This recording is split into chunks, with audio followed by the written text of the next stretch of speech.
ఈరోజు ఇండియాలో అసలు శంకర్ గారు అనేవాడు పాన్ ఇండియా ఫిల్మ్ మూవీ ఆయన ఇండియాలో ఎంత ఫేమస్ అని మనకు తెలుసు. ఆయన ఒక సినిమా స్టాండర్డ్స్ని పెంచిన డైరెక్టర్స్లో ఆయన ఒకడు. ఆయన సినిమా వస్తుందంటే ఆయనకు ఒక సపరేట్ బ్రాండ్, శంకర్ సినిమా అనేది ఒక బ్రాండ్ ఉంటుంది, మనం చూసాం అంతకుముందు.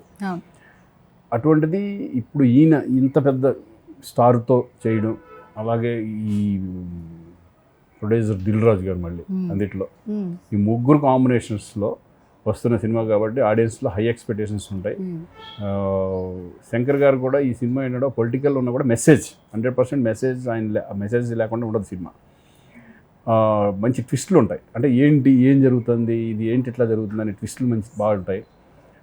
క్యారెక్టరైజేషన్స్ కానీ, సమాజం అంతా ఆలోచించే విధానంగా, ప్రతి ఆడియన్ ఆలోచించే విధంగా, పొలిటికల్ సిస్టమ్ అంటే ఇలా ఉంటే బాగుంటుంది కదా, ఇటువంటి పర్సన్స్ కదా కావాలి మన ఆంధ్రప్రదేశ్కి కానీ, అదే తెలంగాణ కానీ, ఏ రాష్ట్రానికి కానీ సరే, ఇటువంటి వాళ్ళు ఉంటే కనుక ఇట్లా సిస్టమ్ వెళ్తే బాగుంటుంది అనేది ఆడియన్స్కి ఒక చెప్పే మెసేజ్.